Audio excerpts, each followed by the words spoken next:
Bismillahirrahmanirrahim. Alhamdulillah wassalatu wassalamu ala Rasulillah la nabiyya ba'da wa la haula wa la quwwata illa billah qala ma'arif rahimahullah ta'ala wa amadana bi ulumihi wa bi barakati wa bi karamati amin.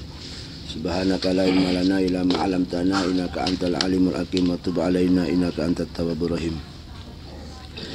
Sifat yang ke-10 yang wajib bagi Allah Subhanahu wa taala itu hayat. Kemarin sedikit udah kita jelaskan masalah hayat Allah Subhanahu wa taala.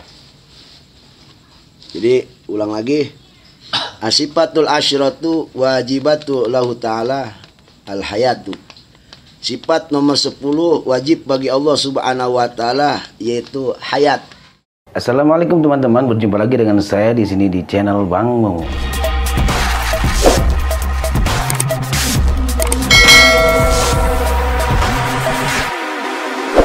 Sifat wajib bagi Allah nomor 10 yaitu ayat. Apa arti wajib? Bukan wajib syar'i, tapi ini mah wajib mutakalimin, indal mutakalimin, inda tauhidin. Itu menurut ulama tauhid. Ya, itu sesuatu perkara yang tidak mungkin tidak adanya. Berarti harus ada gitu. Ya. Ma la yatasarru aqlu biadamihi, sesuatu perkara yang nggak masuk akal kalau nggak ada. Itu menurut tak wajib indal mutakalimin. Kalau wajib menurut syar'i mah yaitu dikerjakan berpahala, ditinggalkan berdosa. Tapi di sini wajib menurut ulama tauhid. Sesuatu yang tidak masuk akal tidak adanya berarti wajib adanya. Harus ada berarti. Kalau nggak ada yang nggak masuk akal. Itu menurut wajib indah tauhid. Jadi nomor 10 sifat wajib bagi Allah yaitu al-hayat, sifat hidup. Maha hidup Allah Subhanahu wa taala. Dan pastinya hayat Allah berbeda dengan hayatnya makhluknya yang diciptakan oleh Allah Subhanahu wa taala. Azaliyatun, azali artinya qadimah. Jadi hayat Allah mah la bidayah. Hidupnya itu tidak ada awalnya. Beda sama kita. Awalnya kita hidup yaitu pas roh ditiup di perut. 4 bulan itu. Awal kita hidup. Ya. Itu mah ada awalnya. Biasanya kalau perkara yang ada awalnya biasanya diawali ketiadaan. Maka hidup kita diawali dengan ketidakhidupan. Maka Allah mah hayatnya azaliyatun, qadimatun. Qadimah. Maujudatun artinya maujud, terlihat, ada hayat Allah. Kalau umpama Allah buka hijab maka akan terlihat hayatnya Allah Subhanahu wa taala. Tusaihu liman qamat bihil al idrak. Nah, dengan sifat ayat ini baru artinya sah bagi orang yang memiliki sifat ayat adanya idrak. Tahu. Kenapa dia tahu? Karena hidup. Ada orang mati tahu. Orang udah mati, tanya, ini apaan? Dia tahu nggak? Enggak. Lalu saya pengen tanya sama anti yang hidup, ini apaan? Pasti jawabnya kertas. Oh tahu, karena hidup. Maka tusaihu liman qamat biha idrok. Orang yang memiliki sifat ayat pasti ada yang namanya sifat idrok. Tahu. Ilim berarti ilim. Ilim udah barusan nomor ke-9 sifat Allah. Jadi ada kaitan. Jadi susunan sifat Allah ini ke-20 ini kenapa nggak diacak-acak? Nggak kenapa habis wujud mutakalimun. Bisa aja kan? Bener nggak? Ya. Logikanya kan begitu. Bisa aja kita acak-acak. Kenapa kok diruntut begitu? Wujud tidak bakal mukal dalam hadis kemudian sih. Karena antar sifat dengan sifat yang satu ini berkaitan. Menurut akal manusia, akal kita yang sehat, ini saling berkaitan. Artinya kaya memang runtutannya seperti itu, sudah disusun oleh ulama tauhid dengan istiqra'nya, dengan penelitiannya.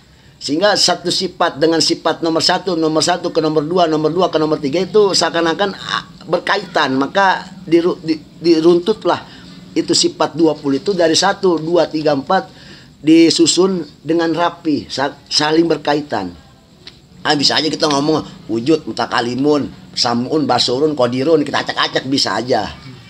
Ya nggak apa-apa masalahnya, cuman disusun begitu karena biar rapi. Kayak kita ngejelasin ilmu, balik lagi ke irodat dan kudrot. Ya karena tadi kemarin kan dijelaskan, nggak mungkin kita punya irodah, apalagi kemampuan kudrot tanpa ada pengetahuan. Irodat, kudrot, irodat, ilmu baru. Ketemu hayat nomor 10, ada kaitan dengan ilmu. Tadi dijelaskan, tusahihu liman qamat bihil al-idrok. Dikala ada dat atau orang lah yang mempunyai sifat hidup, kayak kita nih, punya sifat hidup. Hidup kita hidup makhluk. Maka sah bisa buat dia itu yang namanya sifat idrok, tahu. Tadi kan kalau orang nggak hidup mah nggak bakal tahu. Kenapa kita tahu? Karena kita hidup. Maka dikala kita mati artinya nggak hidup, maka semua apa yang kita tahu hilang seketika. Gitu. Ya semuanya, bukan hanya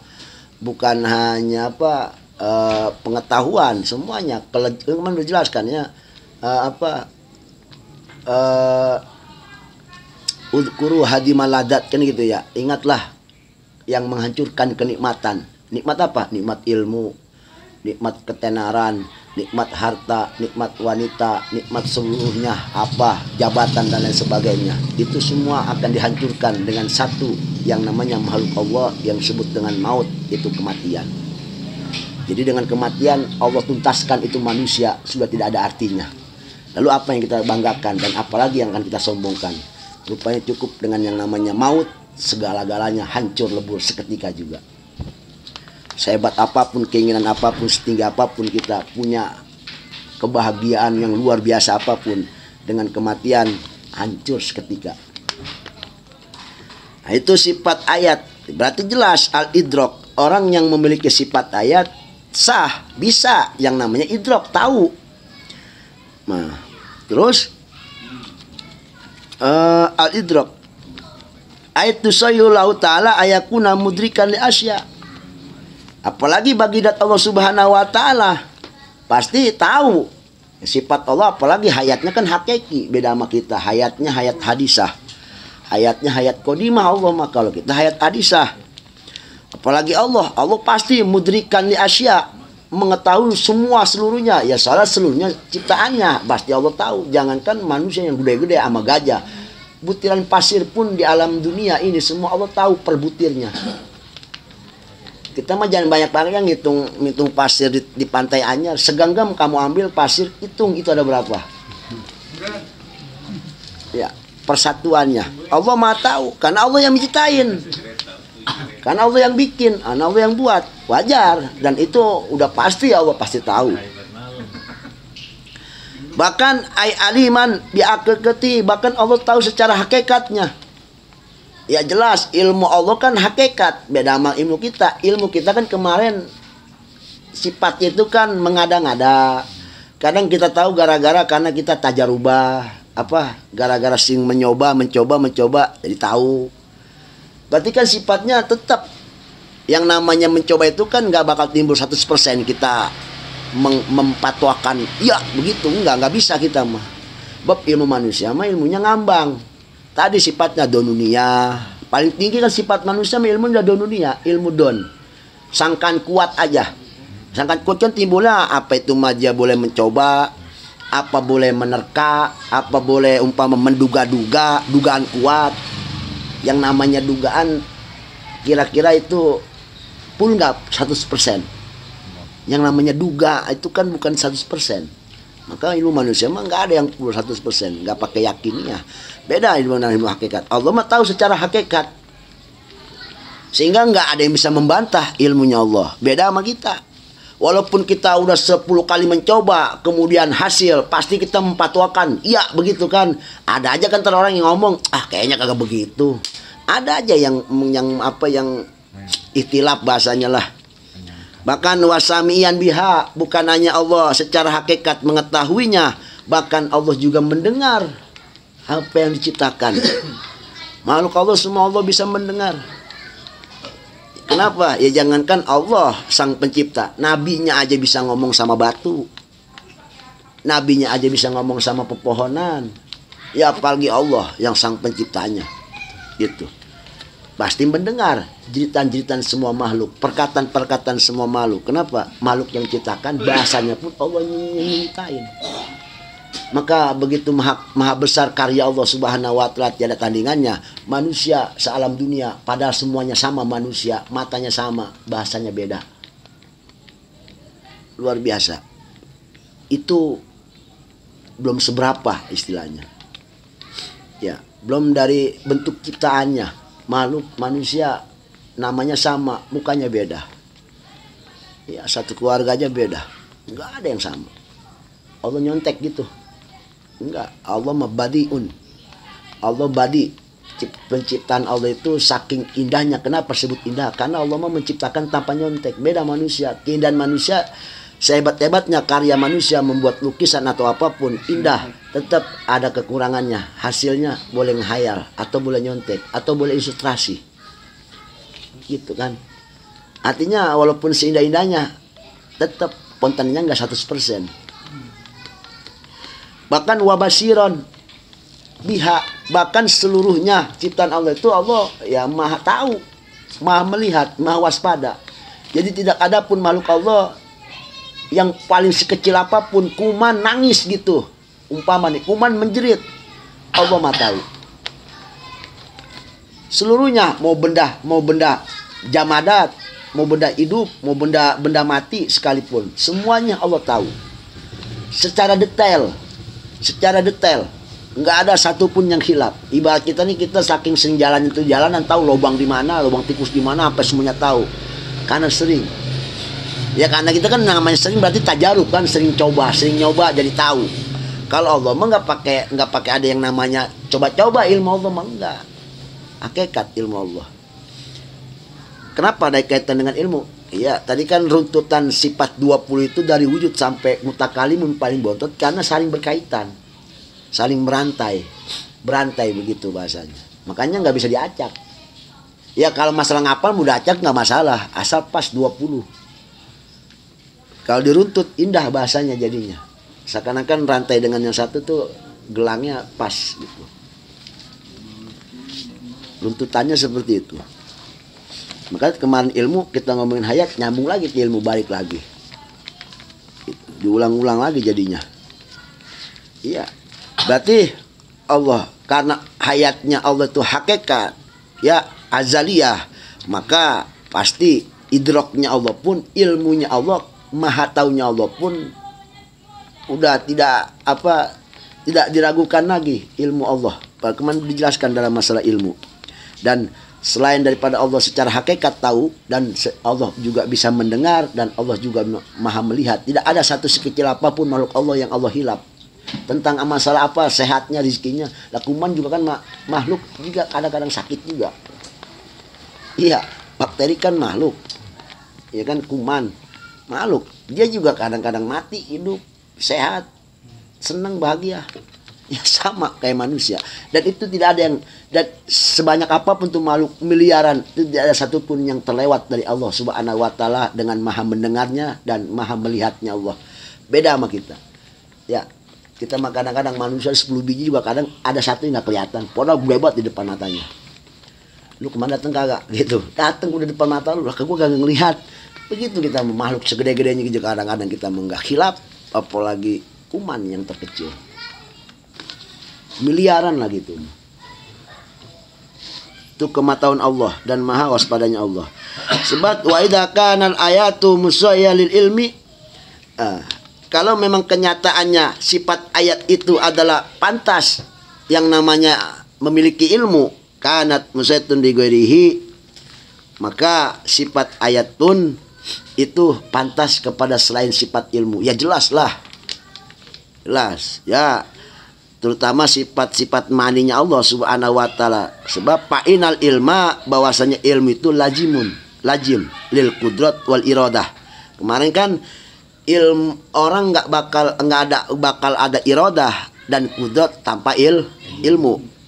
Nah, sedangkan ilmu nggak mungkin ada tanpa hayat. Berarti kan saling berkaitan. Ya jelas, bukan hanya berkaitan dengan ilmu aja, berarti berkaitan kepada selain ilmu semuanya. Seperti yang berkaitan dengan ilmu kan kudrat dan iradah. Kemarin kan, berarti sedangkan ilmu berkaitan dengan hayat. Ya iya jelas, berarti semuanya dengan hayat itu berkaitan.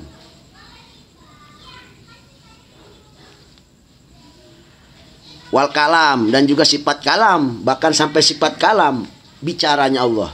Li'anal hayat syaratul fil ilmi, sebab yang namanya hidup, sifat hidup itu syarat ilmu. Wal ilmu syaratun figir, sedangkan ilmu itu syarat selain daripada ilmu. Selain daripada ilmu mana? Tapi kudrat iradatnya itu kalamnya Allah. Nggak mungkin Allah bicara dengan kebodohan. Tentu dan pastinya kalam Allah itu, bicaranya Allah itu, sifat bicara itu pasti ada ilmunya. Berarti kaitan kalam dengan ilmu, ya jelas. Dan ilmu berkaitan dengan hayat. Pamangkana syaratul fil lazim, bahwa syaratul fil malzum, maka dikala umpama ilmu itu menjadikan syarat kepada sifat selainnya, dan sedangkan ilmu itu syaratnya adalah hayat, berarti kesimpulannya ayat syarat kepada semuanya. Maljumnya lazim. Gitu. Lazimnya maljum. Gitu. Di sini dijelaskan fa'inal ilma lazimatun lil qudrat wal iradah, maka pamakana syartun fil lazim fahuwa syartun fil malzum. Kalau memang tadi kudrat dan iradat kalam itu berkaitan dengan ilmu, dan ilmu berkaitan dengan hayat, maka hayat menyeluruh kepada semuanya. Nah, sekarang saya pengen tanya, kudrat kemampuan, ada orang mati punya kemampuan, ada orang mati punya keinginan, cita-cita. Jelas kan, berarti iradah kudrat itu ya ada kaitan dengan ayat. Jadi kayak sifat 1, 2, 3 ini saling menguatkan, saling mendorong, menguatkan gitu. Dari wujud ke kidam ke bako terus dikuatkan, dari kudrat ke iradat terus dikuatkan kepada ilmu, dikuatkan lagi ke dorong sifat ke-10 yaitu hayat, dikuatkan lagi dengan sifat ilmunya Allah. Berarti seakan-akan satu dengan satu itu menunjang untuk menguatkan segala sifat Allah Subhanahu wa taala. Dan ini luar biasa istiqlahnya ulama tauhid begini, menyusun sifat 20 itu nggak sembarang asal nyusun rupanya. Seperti itu rupanya. Berarti luar biasa, diteliti itu semua. Ini hebatnya alim ulama tuh, kecerdasannya seperti itu. Itulah kelebihan ulama-ulama yang Allah berikan ilmu yang berkah dan manfaat. Masyaallah, luar biasa berarti.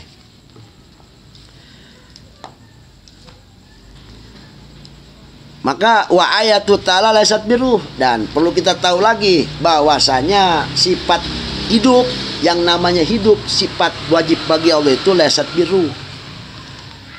Enggak ada ruh, enggak pakai ruh. Ya, enggak pakai dicas, enggak pakai ruh. Dan manusia bal ayatul, lihat itu mah hidupnya lo karena datnya aja, dat Allah Subhanahu wa taala, dan dat Allah Subhanahu wa taala maha bersih dari semua sifat-sifat kemakhlukan. Berarti hayat Allah nggak ada kaitan dengan sifat-sifat kemakhlukan yang kita kenal dalam kehidupan, seperti adanya ruh. Ya, gitu. Maka ai min ghairi wasitati wa syai'in, artinya karena dat Allah, artinya hidupnya Allah itu tanpa perantaran apa-apa. Tanpa perantaran jaid yang lebih daripada datnya Allah Subhanahu wa taala, enggak ada. Toh karena dat Allah Subhanahu wa taala maha hidup.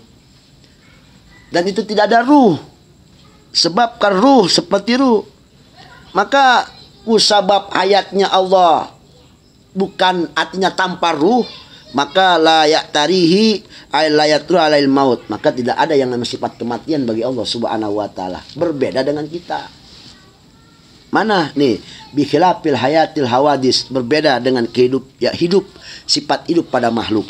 Fa innaha bisyai'in jaid, sebab manusia mah hidup dengan sesuatu yang lebih daripada datnya manusia. Apa? Ya ruh. Wahwa ruh. Maka palidalik, oleh karena manusia hidupnya memakai ruh, pakai ruh, maka pasti yatrau alail maut, terjadi yang namanya kematian. Dikala ruh itu sudah tidak ada.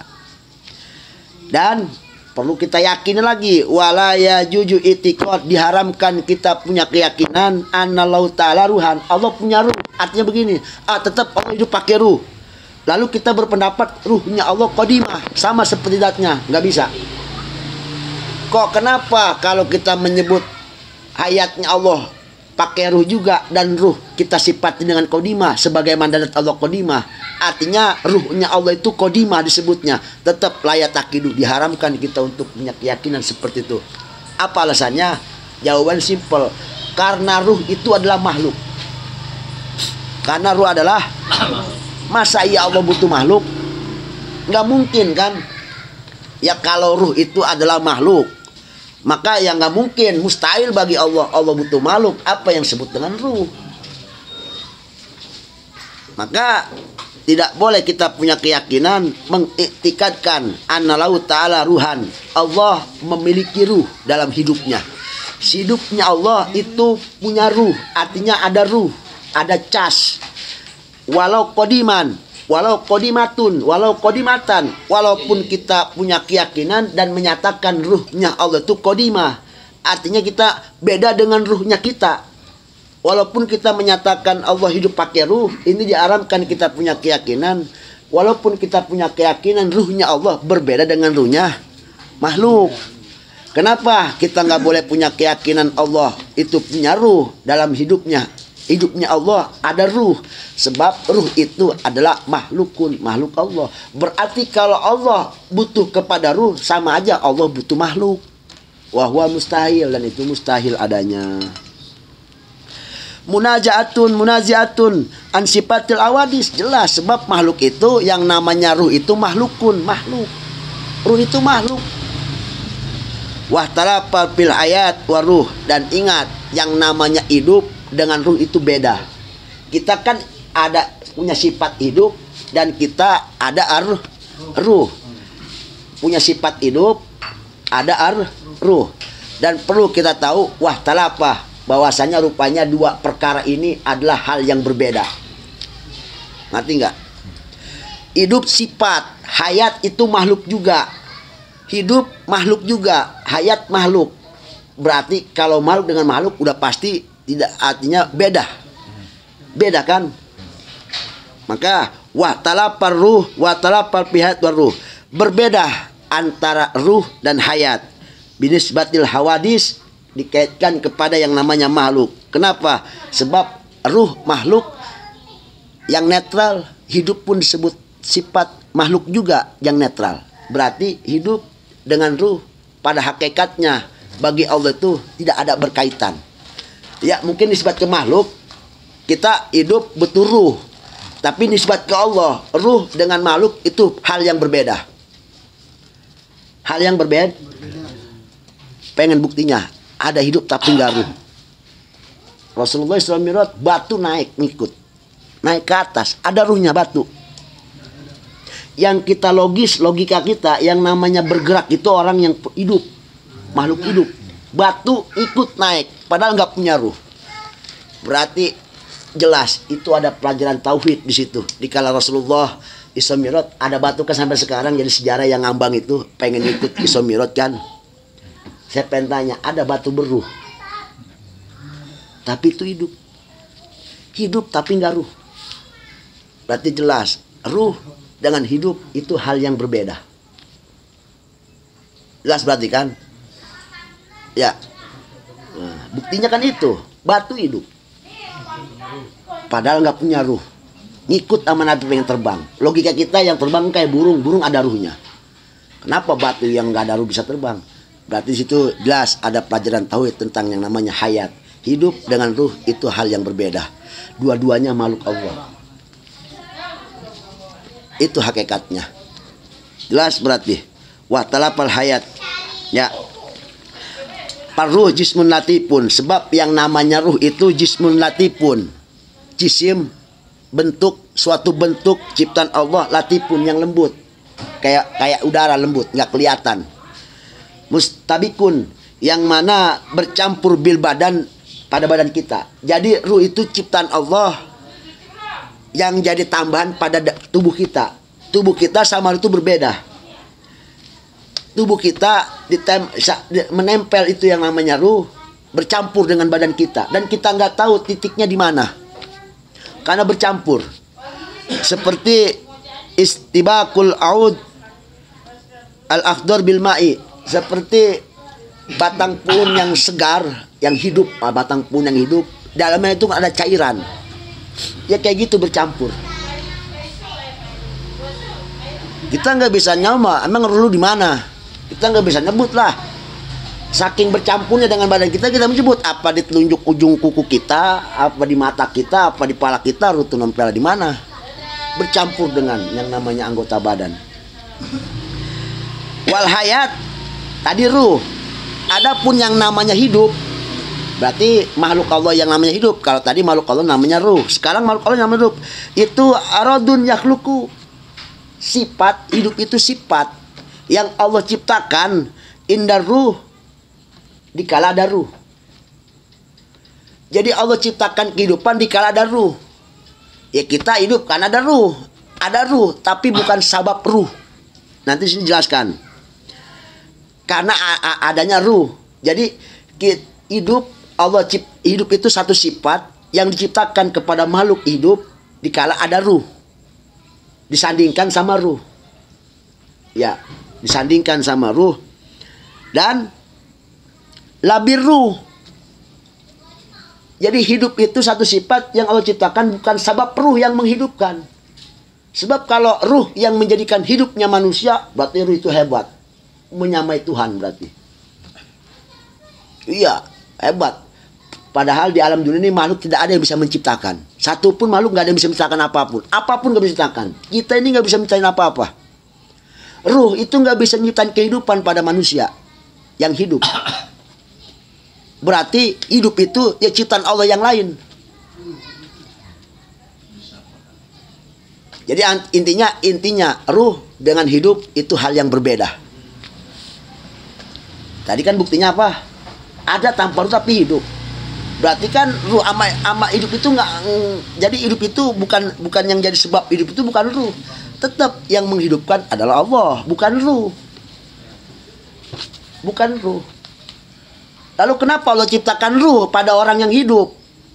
Supaya itu menyatakan manusia itu lemah, makhluk yang lemah. Lu tuh hidup betul ruh. Kalau gue mah hidup nggak betul ruh, makanya lu hidup, gue bikin ruh. Tapi bukan hidup itu karena ruh. Gitu. Hidup karena bukan ruh. Jadi yang menghidupkan kita tuh bukan sabab ruh, bukan. Tetap Allah nyiptain hidup mah. Kan tadi saya bilang, ruh dengan hidup itu perkara yang berbeda. Netral masing-masing. Dua-duanya makhluk. Bedanya kalau ruh jisim bentuknya berbentuk, maksudnya kayak kita dibentuk. Kalau ruh hayat itu sifat. Sifat mah kan gak kelihatan. Yang kelihatan itu refleksnya. Sakit. Warna sakit apa sih?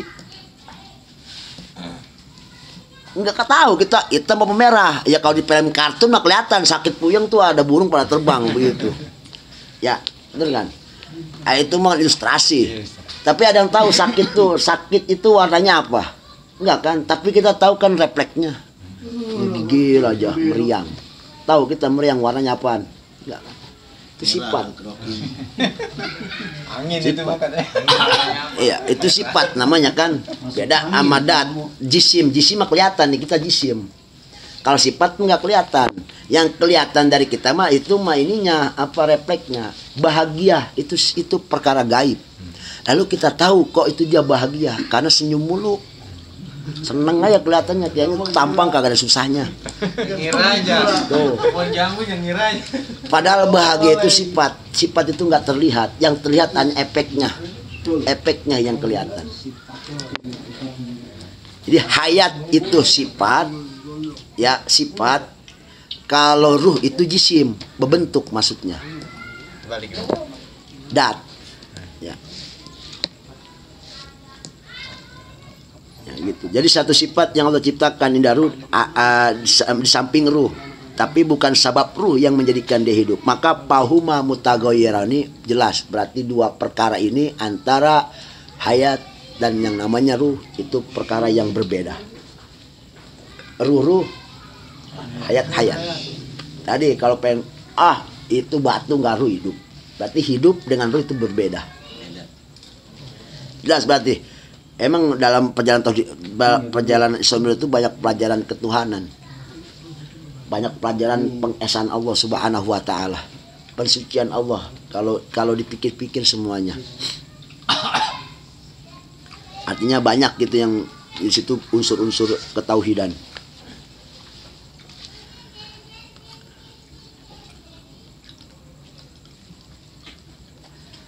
Maka wala ya jujur tetap jadi gitu kesimpulannya. Terus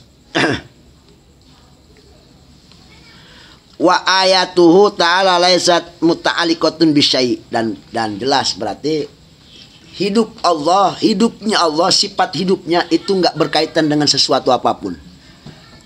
Apalagi yang namanya ruh makhluk. Masa ya Allah butuh makhluk? Miskin amat Allah. Ya, orang kan kalau butuh, yang namanya orang butuh itu miskin. Maka ada pepatah mengatakan, kalau lu hidup udah nggak butuh apa-apa, lu mah jangan sholat udah. Ayo coba.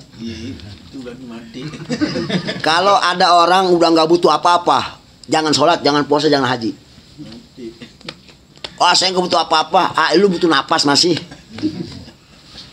Lu butuh makan masih. Kita masih butuh minum masih.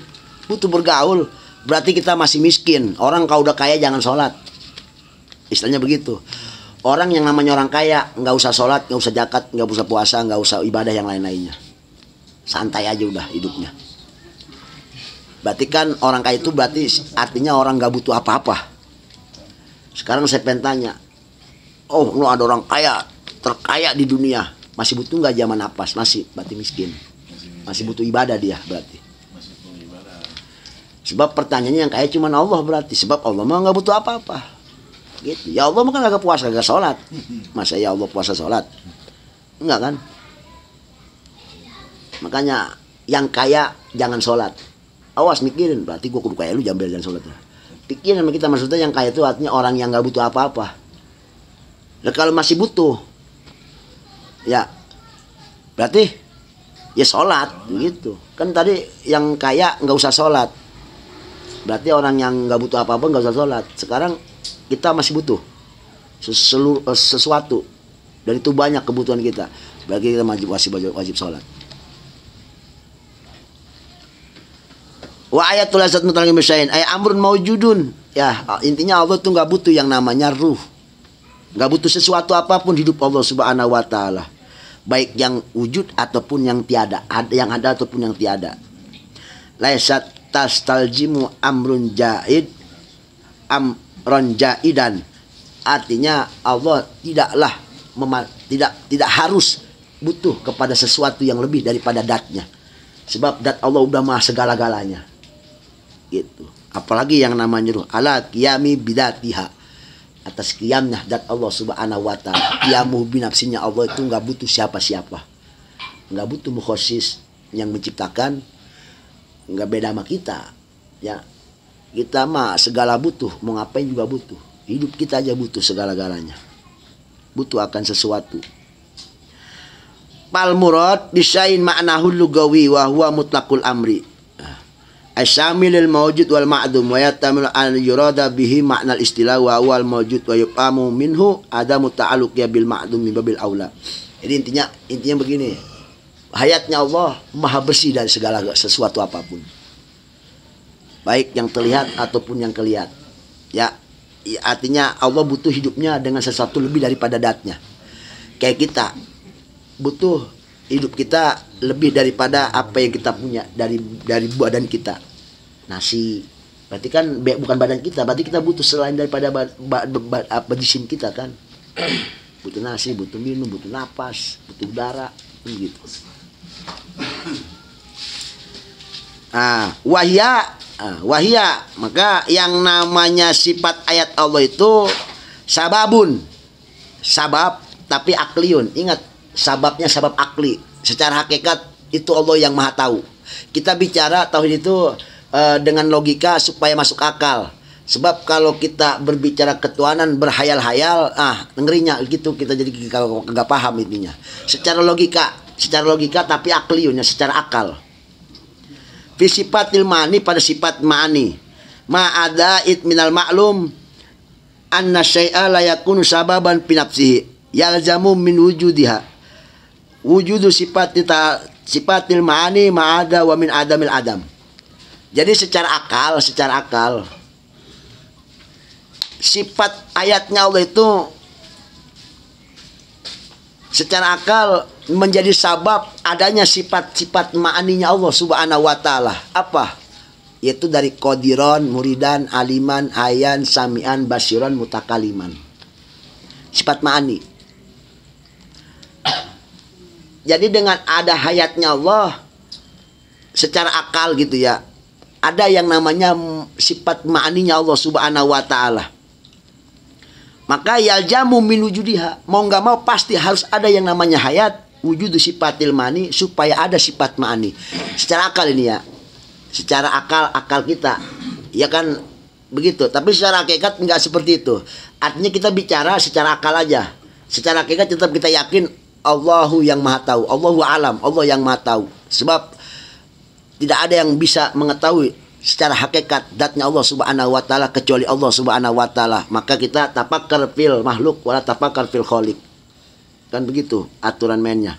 Idil maklum, sebab maklumnya begini, anna syai'a la yakunu sababan fi nafsi. Sesuatu itu tidaklah menjadikan sebab pada zatnya sendiri. Iya, qadiron nggak bakal jadi sebab qadirannya Allah sendiri, enggak. Qadir itu kan yang mampu, yang kuat. Pasti ada sifat hidup kan? Ada orang hidup punya tenaga. Ada nggak orang mati, orang nggak hidup maksudnya nggak hayat, nggak mati artinya punya tenaga. Agak.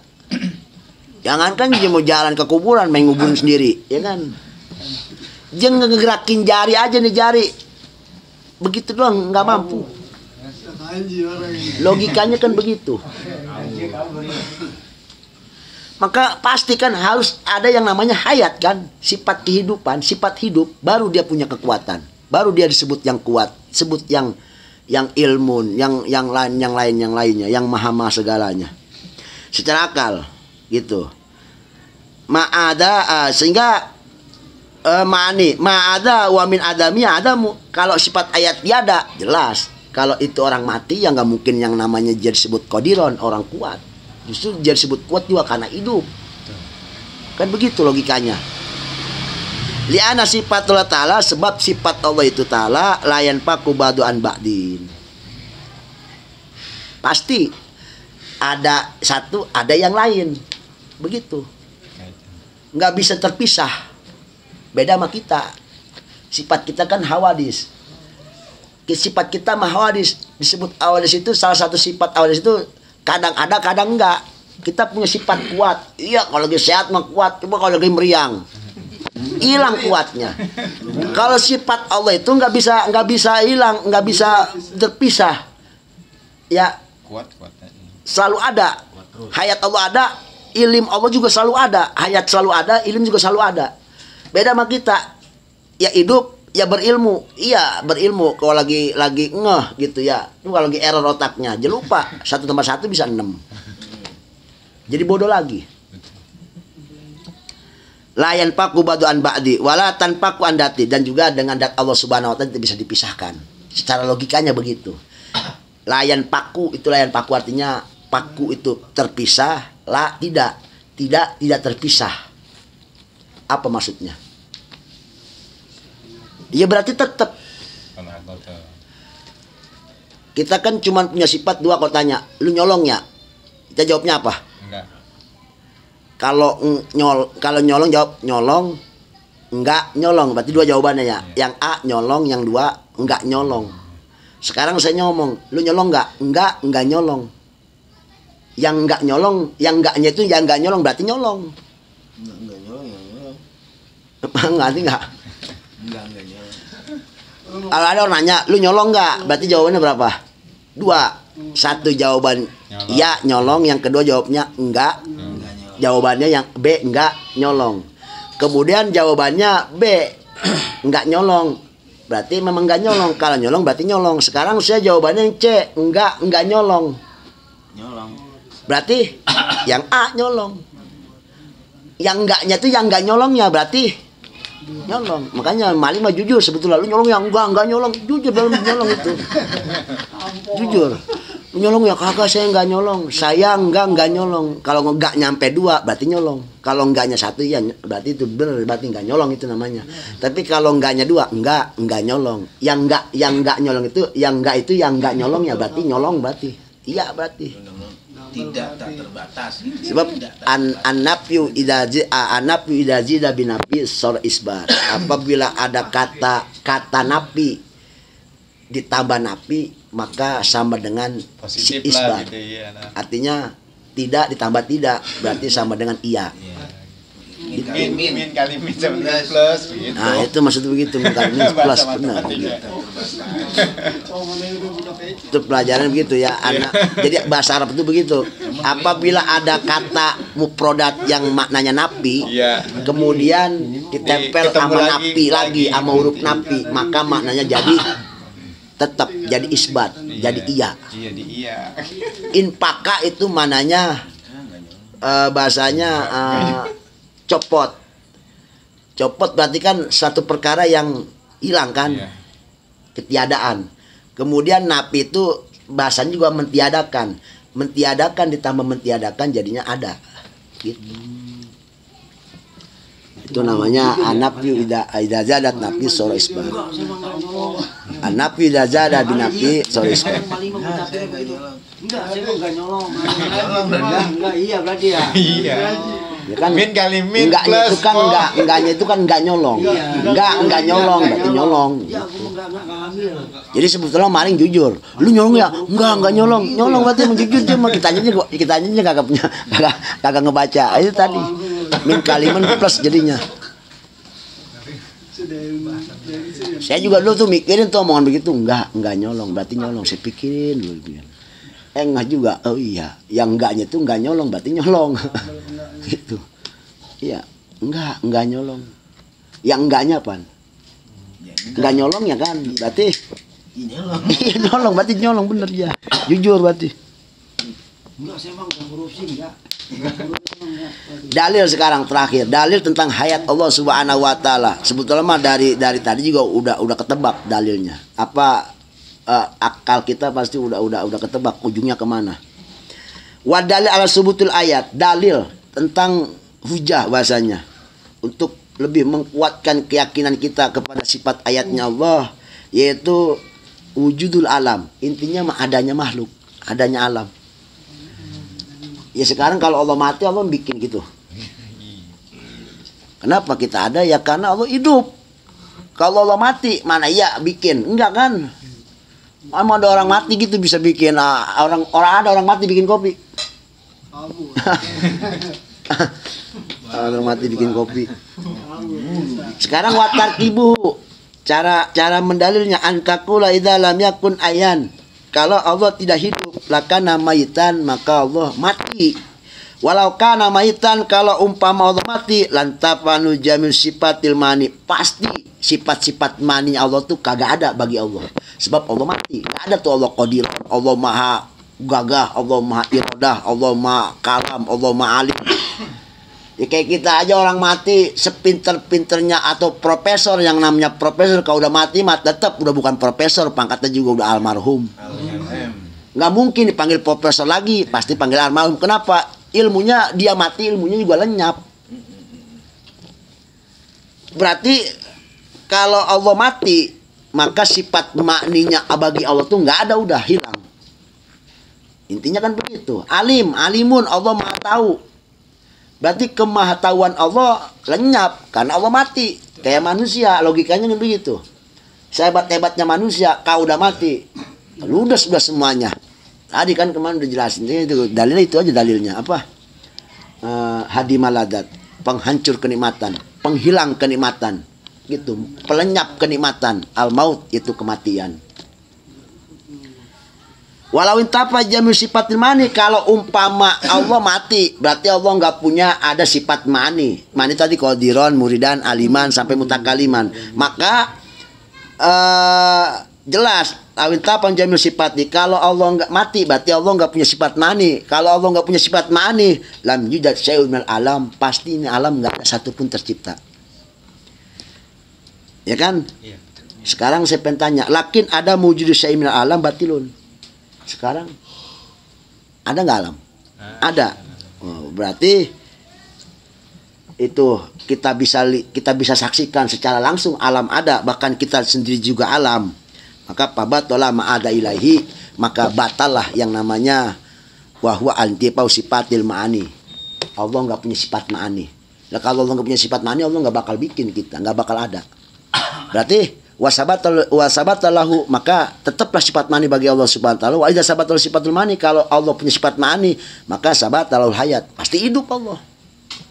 Kan tadi kalau Allah mati, Allah nggak punya sifat ma'ani. Kalau nggak ada sifat ma'ani, alam nggak ada. Sekarang alam ada nggak? Ada. Berarti kalau alam ada, bukti kalau Allah itu punya sifat ma'ani.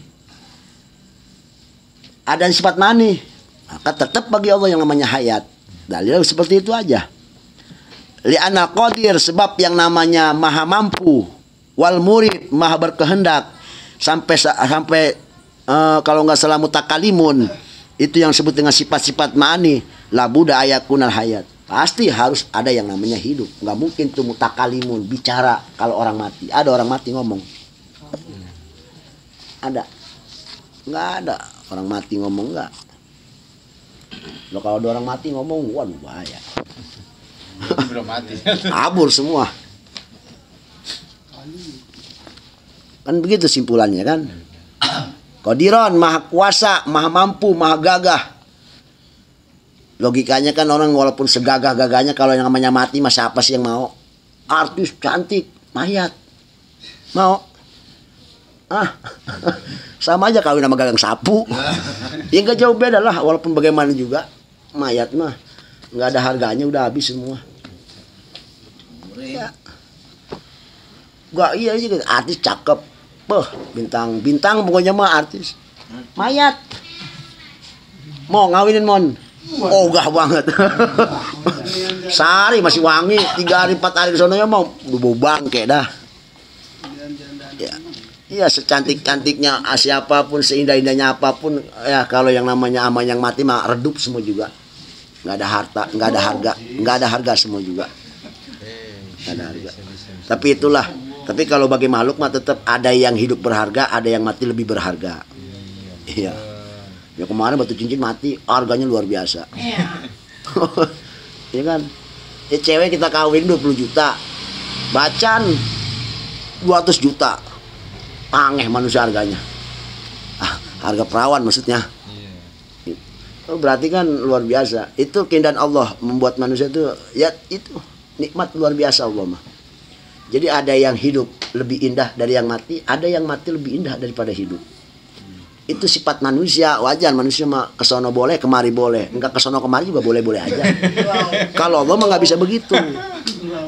Allah mah nggak bisa. Berarti kalau yang namanya kesono mundur boleh, maju boleh, di tengah-tengah juga nggak apa-apa. Itu namanya sifat timpan. Itulah manusia seperti itu. Nggak ada yang nektak manusia mah. Walaupun nektak kayak manusia tetap ada, kadang-kadang pakai paksaan juga. Maksain. Kadang lu ngapa kesono? Kadang-kadang ada dorongan dari bini, suruh ngerjain begono. Orang mah bang, lahan basah mah kerjain juga mah bang.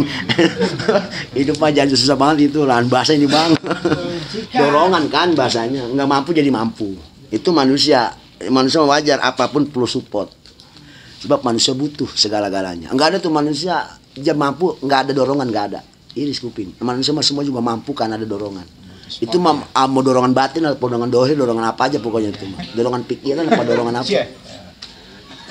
Iya. Dan bisanya pun itu jadinya tetap nggak sempurna. Betul. Karena ada dorongan. Gitu. Ada kelemahan. Intinya manusia adalah makhluk lemah. Nggak ada yang sempurna yang dia lakukan. Seindah-indahnya manusia lagi makan tetap ada jeleknya lagi makan. Gitu kan bang. Jadi apa sih yang dibanggain gitu? Nggak ada. Berarti jelas Allah tetap sifat yang namanya hidup. Ya. Wa idza sabatal ayat, kalau tetap pada dat Allah sifat ayat, maka istidlal alal maut, mustahil bagi Allah ada yang namanya mati. Alladhi huwa diddul hayat, yang ini disebut sifat lawan daripada hayat. Jadi lawannya hayat mautun. Kalau muhyin lawannya mayitun. Nah, ini kalau ayat lawannya mautun. Hayyun lawannya mayitun. Kalau hayatun lawannya mautun. Kalau nanti sifat ma'aninya yaitu hayyun lawannya mayitun. Ngambil kata sifat mayitun yang mati. Kalau hayat hidup, kata dasar masdar disebutnya. Mautun juga mati, mati hidup, yang hidup yang mati. Gitu. Itu sifat ma'aninya. Ini udah beres berarti ini sifat. Tinggal nanti satu lagi kalam. Habis kalam baru sifat maknawiyah udah beres. Berarti nanti tinggal sifat ma'ani dan kesononya terus sifat jais dan wajib bagi Rasul sampai penutup. Di sifat ayat intinya gitu ya. Jadi kalau Allah mati berarti Allah nggak punya sifat ma'ani. Sifat ma'ani itu tadi dari qadiran, muridan, aliman, ayan, samian, basir, mutakaliman. Itu sampai situ namanya sifat ma'ani. Tanpa hayat sifat ma'ani nggak bakal ada. Padahal ma'ani belum disebutin. Kata saya bilang, ulama ini saking indahnya ilmunya, saking indah kecerdasannya, sampai-sampai sifat 20 itu susunannya rapi. Wujud dulu, kidam dulu, ngapa sih kagak diacak? Wujud, mutakalimun, samiun, basirun, kita acak aja gitu, kita acak-acak. Enggak 20 rutut begitu kita acak. Bisa aja kan bahasanya. Ini saking indahnya ulama seperti itu, cerdasnya luar biasa. Buktinya kita ngaji berkaitan. Kita ngaji sifat 10, mari-mari balik lagi ke sifat 9. Kita ngaji sifat 9, mari-mari balik lagi ke keterangan sifat 8. Jadi kayak antara satu sifat 2, 3, 4, jadi kayak satu nguatin yang kedua memperkuat yang ketiga memperkuat yang keempat memperkuat. Ma'ani kita belum omongin, tapi di sini udah disindir pakai hayat. Padahal hayat belum sampai ke ma'ani. Ngapa udah di hayat ma'ani? Seakan-akan hayat itu penggedor, pengkuat daripada sifat ma'aninya Allah Subhanahu wa taala. Seperti itu. Saling mengkuatkan. Saling menjadi dalil sebagai hujah-hujahnya. Iya, tanpa ada yang namanya hayat berarti Allah nggak punya sifat ma'ani. Tanpa adanya ma'ani maka nggak tercipta ini alam. Sedangkan terbukti secara jelas dan nyata, kita raba, kita lihat, kita dengar, dan kita pegang, bahkan kita injak sekalipun. Alam ada, berarti bukti Allah punya sifat ma'ani. Kalau bukti sifat ma'ani berarti Allah tetap sifat hayat. Tanpa hayat tak ada ma'ani, tak ada ma'ani, tak ada yang namanya alam. Balik aja gitu udah dalilnya. Muter aja dalilnya begitu. Wallahu a'lam bishawab, walhamdulillahirabbil alamin.